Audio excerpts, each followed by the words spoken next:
Plus que le temps allait, plus le temps va aller, plus ça va être difficile de discerner la vérité puis le mensonge. Des fois, ça va être subtil. C'est comme un peu du poison incolore, inodore dans un verre d'eau. Tu le sais pas, ça sent pas, ça se voit pas. Puis tu avales une petite gorgée à la fois si tu te fies pas à la parole de Dieu. Puis ça va t'accentuer jusqu'au retour du Seigneur. Hein. Dans Matthieu 24, ça c'est avant le retour du Seigneur sur la terre. Euh, on voit Jésus qui disait plusieurs faux prophètes s'élèveront et séduiront beaucoup de gens. Matthieu 24, 24, car il s'élèvera des faux Christ, des faux prophètes, ils feront de grands prodigues, des miracles, au point de séduire, s'il était possible, même les élus. Comme Paul disait, plus que le temps va aller, pire ça va être avec ça. Jésus dit la même affaire. Avant son retour physiquement sur la terre, il va y avoir plusieurs faux prophètes, il va y avoir plusieurs faux Christ qui vont être là, puis ils vont faire des prodiges, des miracles, qui vont séduire, ils pourraient même séduire des enfants pas affermis dans la parole. Mais maintenant, c'est quoi le moyen que Dieu nous a laissé pour ne pas tomber dans le panneau? C'est là que c'est pourquoi qu'on peut dire que la parole est suffisante. On va tourner dans 2 Timothée 3, versets 14 à 16. C'est quoi notre arme? C'est quoi que le Seigneur nous laisse face à ça, face aux affaires plus subtiles? Puis je vais donner des exemples un peu plus subtils en passant, là, en continuant. Ça, peut-être pour plusieurs, ça semble évident. Là, on ne va pas tomber dans le panneau de celui qui shake ou qui commence à rire de façon incontrôlée en disant « Ah, ça, c'est l'esprit qui se manifeste, gloire à Dieu. » Peut-être qu'on ne va pas faire ça, mais quand même. 2 Timothée 3, 14. Toi demeure dans les choses que tu as apprises et reconnues certaines, sachant de qui tu les as apprises. Dès ton enfance, tu connais les saintes lettres qui peuvent te rendre sage à salut par la foi en Jésus-Christ. Toute écriture est inspirée de Dieu et utile pour enseigner, pour convaincre, pour corriger, pour instruire dans la justice, afin que l'homme de Dieu soit accompli et propre à toute bonne œuvre. Face aux faux, mauvais imitateurs, aux imposteurs, aux oreilles sensibles, Paul, il nous ramène, puis il ramène Timothée à l'Écriture, hein, qui est la base de sa foi. L'Écriture est inspirée de Dieu ou littéralement soufflée par Dieu. J'ai ramassé une définition d'un homme qui s'appelle René Pache dans son ouvrage, son livre qui s'appelle L'inspiration et l'autorité de la Bible. Puis il parle de l'inspiration, puis j'ai trouvé ça mieux dit que je pourrais le faire. L'inspiration est l'influence déterminante exercée par le Saint-Esprit sur les auteurs de l'Ancien et du Nouveau Testament pour qu'ils annoncent et rédigent de façon exacte et autorisée le message reçu de Dieu. Cette influence les a guidés jusqu'à dans l'emploi des mots pour les garder de toute erreur et de toute omission. La parole est vraiment amenée par Dieu au travers des auteurs humains pour qu'on ait l'entièreté de ce qu'il veut nous communiquer. Puis ça, c'est suffisant. Là, on est au verset 16. Toute écriture est suffisante pour enseigner. Hein, on peut voir ça. Enseigner, instruire, poser un fondement de l'autorité divine. C'est un peu ce qu'il y en est, le côté instruction. C'est ça notre fondation. Or, tout ce qui a été écrit d'avance a été pour notre instruction. Tout ce que Dieu écrit, c'est pour notre instruction.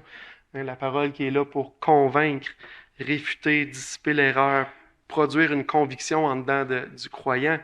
Hein, car la parole de Dieu est vivante et efficace, plus tranchante qu'une épée quelconque à 2 tranchants, pénétrante jusqu'à partager âme, esprit, jointure et moelle. Elle juge les sentiments et les pensées du cœur.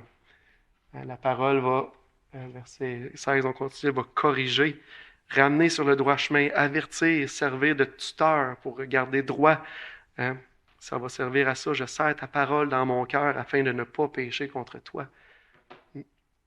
On a la parole qui va instruire dans la justice. Il y a la notion un petit peu comme élever un enfant. Là.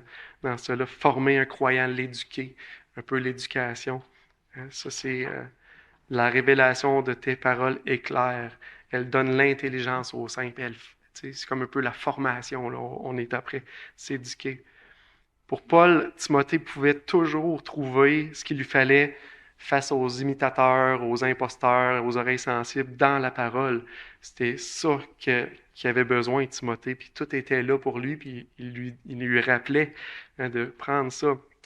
On continue dans 2 Timothée 4, le verset 1 et 2, « Je t'en conjure devant Dieu et devant Jésus-Christ qui doit juger les vivants et les morts, et au nom de son avènement et de son royaume, prêche la parole, insiste en toute occasion, favorable ou non, reprend, censure, exhorte, avec toute douceur et en instruisant. » Deux remèdes, la parole qu'il connaît dès sa jeunesse, donc l'idée de connaître les Écritures, ça c'était utile pour enseigner, convaincre, corriger, instruire dans la justice.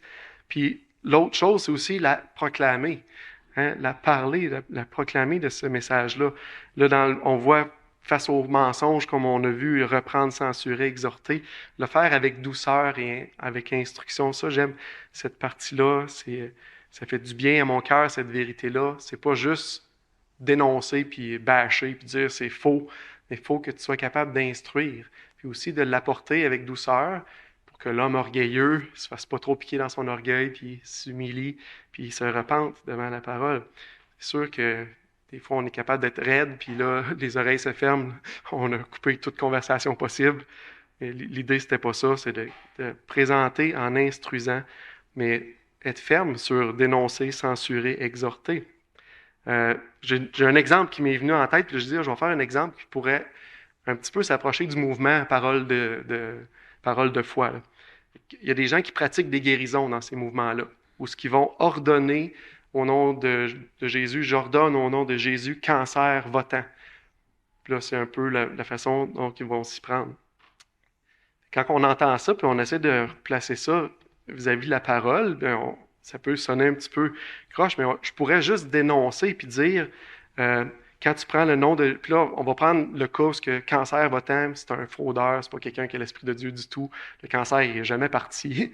La personne, elle retourne chez eux en pensant qu'elle est guérie, mais elle n'est pas guérie du tout. Fait que cette personne-là, elle a pris le nom de Jésus, c'est-à-dire au nom de Jésus, fait ça, fait qu'elle a pris une procuration, tu sais, j'agis en ton nom, Jésus, là. Si tu serais là, c'est toi qui le ferais, mais là, tu n'es pas là, je vais le faire à ta place. Là, tu as pris le nom de Jésus pour guérir quelqu'un, mais qui n'est pas guéri. Donc, tu as pris son nom en vain. Hein? Fait que là, on pourrait dire, quand tu ordonnes la guérison au nom de Jésus, ben, puis qu'il n'y a pas de guérison, ça, c'est parce que tu blasphèmes. Puis là, tu finis là. Fait que tu as repris, t'as censuré, t'as exhorté, pas vraiment. Tu as juste dit, là, tu blasphèmes. Puis on pourrait le faire aussi en instruisant. C'est que, bon, Dieu condamne l'utilisation de son nom en vain. Alors, quand tu ordonnes une guérison au nom de Jésus, puis la guérison n'a pas lieu, ça prend le nom de Jésus en vain. Est-ce que tu as déjà réfléchi que le cancer pouvait être voulu de Dieu pour atteindre un autre but plus grand que celle de la guérison? Hein? Plusieurs ont été malades dans la Bible. On voit Paul, Timothée, Épaphras, Tychique, Job, qui ont été malades, ils n'ont pas été guéris immédiatement, puis c'était le but puis la volonté de Dieu, ça. Fais juste réfléchir un petit peu quand que tu ordonnes au nom de Jésus. Est-ce que c'est la volonté de Dieu? Puis là, tu as instruit, tu as fait réaliser à la personne qu'est-ce qui se passe. C'est une manière de faire. Déjà que la volonté de Dieu soit faite, pas ordonner quelque chose quand on ne connaît pas à 100% c'est quoi la volonté de Dieu, c'est déjà un point. Hein. Jésus, quand il a enseigné à ses disciples à prier, une des choses qu'il a dit, hein, que ta volonté soit faite sur la terre comme au ciel. Hein, qui était important pour Jésus quand il disait que les disciples priez pour que la volonté de Dieu se fasse, pas la vôtre que vous déclarez, là, votre parole de foi. Puis si vous avez assez de foi ou l'autre a assez de foi, ça va se passer.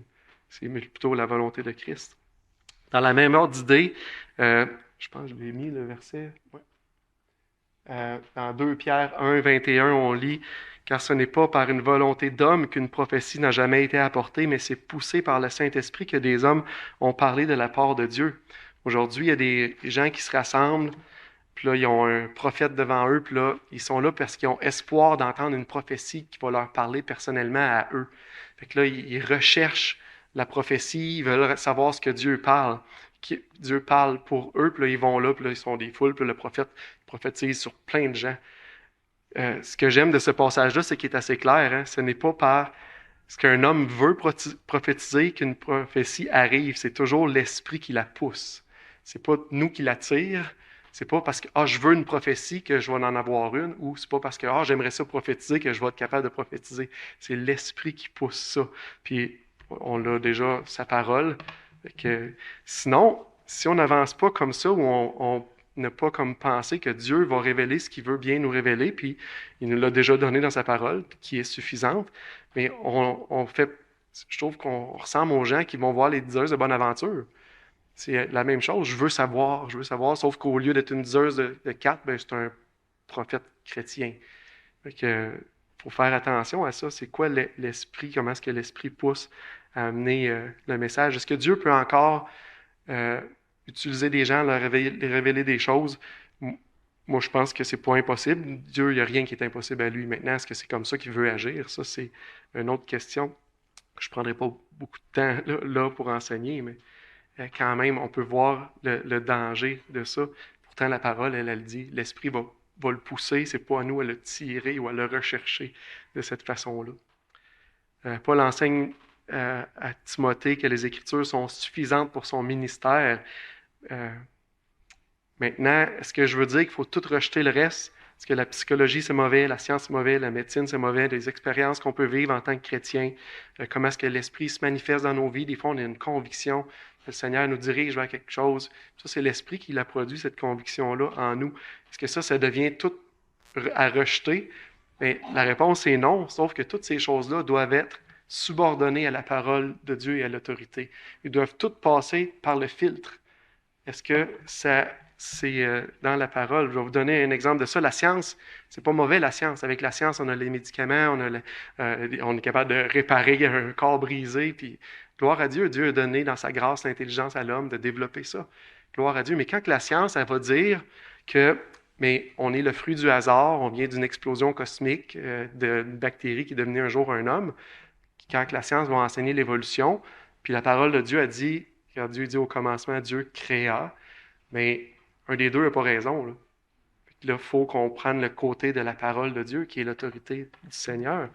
La psychologie, c'est bon, c'est le fonctionnement humain, comment on réagit dans différentes circonstances, c'est excellent. Mais quand que la psychologie enseigne que le genre homme ou femme, ben, c'est pas associé à notre corps physique, mais c'est dans notre tête, puis on décide qu'est-ce qu'il y en est. Fait que je peux avoir le corps d'un homme, mais je peux décider d'être une femme. Si la psychologie dit ça, ben, je reprends la parole, puis là, je vois au commencement, Dieu créa l'homme et la femme, il les a fait à son image. Il n'a pas créé des gens avec un corps, mais un genre dissocié du corps. Fait qu'il faut rejeter ces choses-là. Même affaire, on a des livres chrétiens qui peuvent nous enseigner des choses, il peut y avoir des bonnes idées qui sortent de là, mais est-ce qu'ils vont passer le filtre de la parole?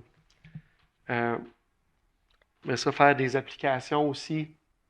Une première application qui va être plus personnelle. La suffisance des Écritures doit être pratique. J'ai aimé ce que Joanne a dit, c'était mon point. En fait, je pourrais laisser ça là puis passer au prochain.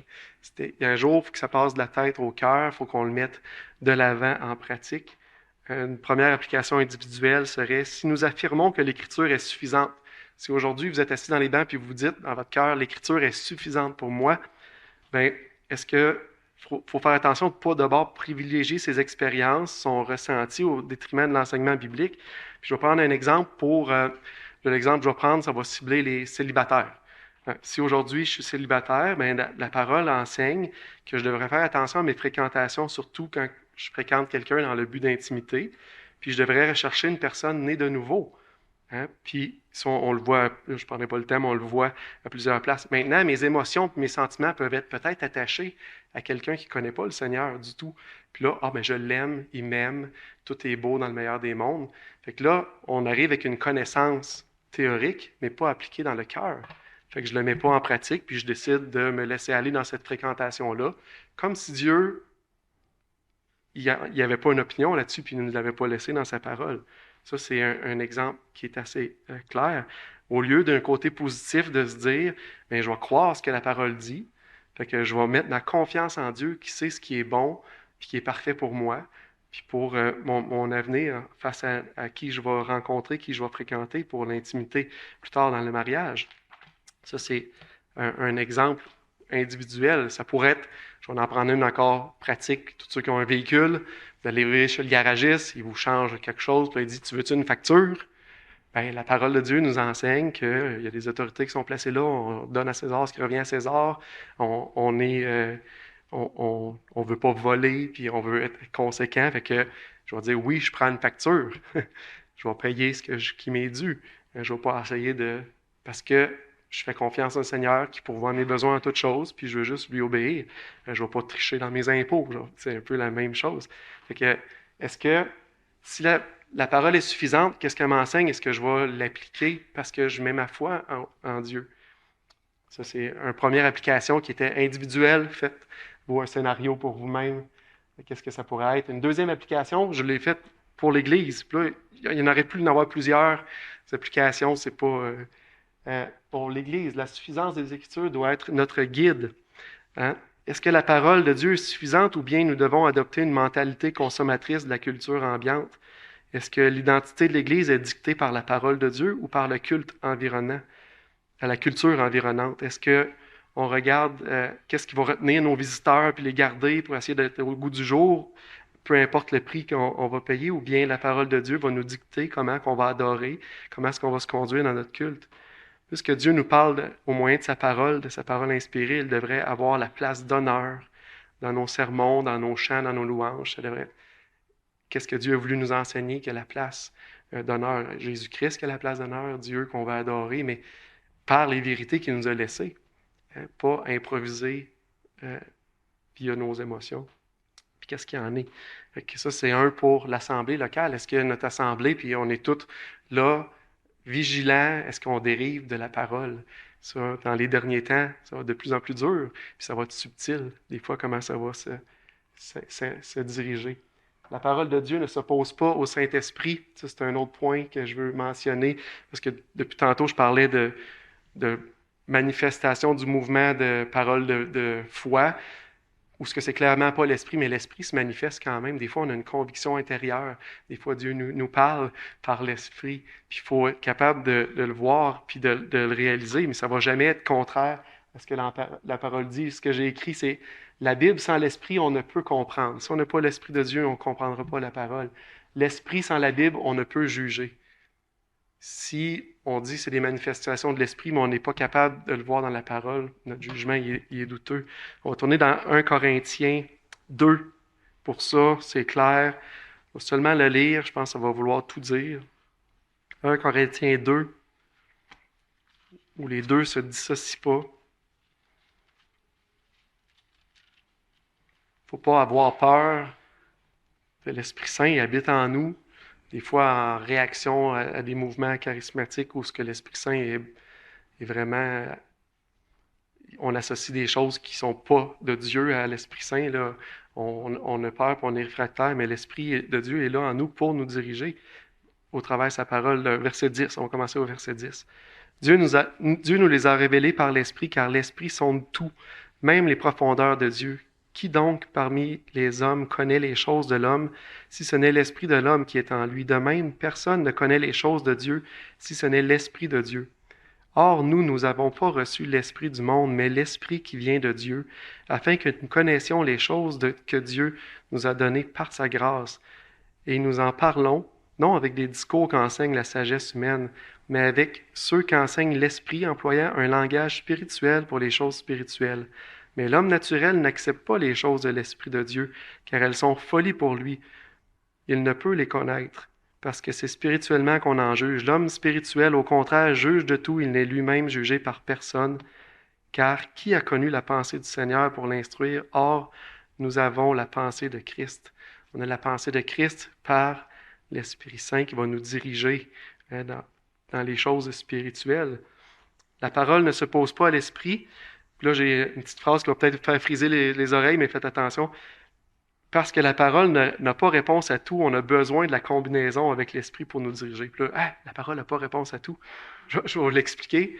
Exemple, la parole de Dieu, je vais lire la Bible d'un bout à l'autre. Il n'y a rien qui me disait là-dedans qu'il fallait que j'aille travailler au Sius de l'Estrichu pour gagner ma vie, pour pouvoir avoir besoin de ma famille. Vous comprenez un petit peu l'idée où il n'y a rien qui vous a, dans la parole qui vous a dit qu'il fallait qu'aujourd'hui vous vous habillez en bleu. C'est pas ça. Ou vous avez besoin d'un véhicule, ben c'est tel véhicule, il faut que je m'achète. La parole n'est pas dans ce détail-là. Par contre, avec l'Esprit de Dieu, on peut toujours appuyer sur sa parole, chercher dans Romains... Je l'ai-tu marqué? Je pense que non. Non, Romains 2. Romains 12, vous allez comprendre.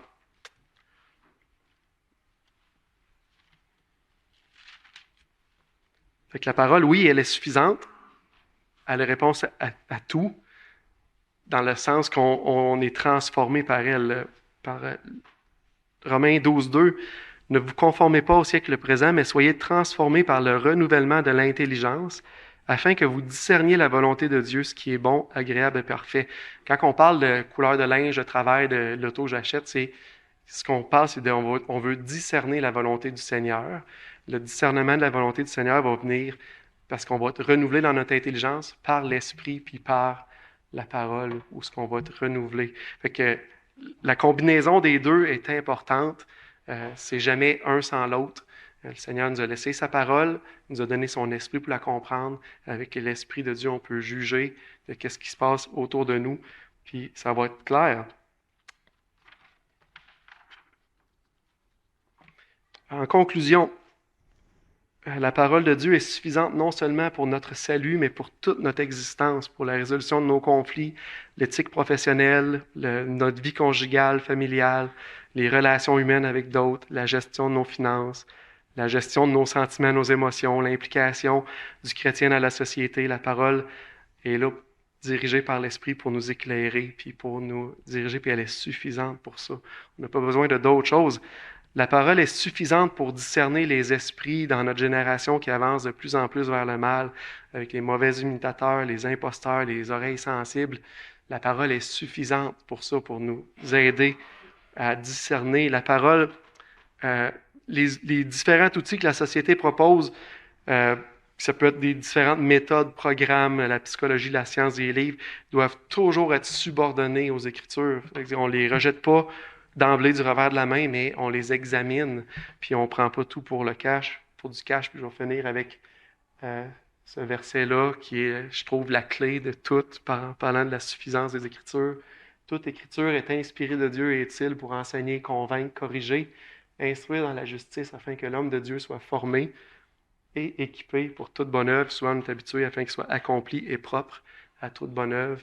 Mais c'est la parole qui est utile pour tout ça, puis elle est suffisante. Paul l'enseignait à Timothée, il y a 2000 ans. Aujourd'hui, on a encore plus besoin.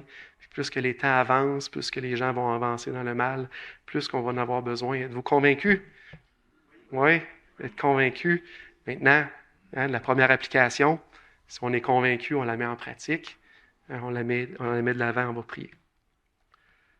Père Céleste, merci pour ta parole. Merci pour ces paroles inspirées que tu nous as laissées, poussées par l'Esprit, Seigneur, que des hommes ont parlé de ta part. Et Seigneur, tu nous as donné l'entièreté de ce qu'on avait besoin, que ce soit utile pour nous équiper, pour avancer sur cette terre, comprendre ton salut, mais également avancer dans l'obéissance, dans la marche pour toi. Garde-nous de toute erreur, garde-nous d'errer, qu'on puisse veiller les uns sur les autres, s'enseigner, s'exhorter, Seigneur, par ces belles paroles que tu nous as laissées. À toi la gloire au nom de Jésus-Christ. Amen.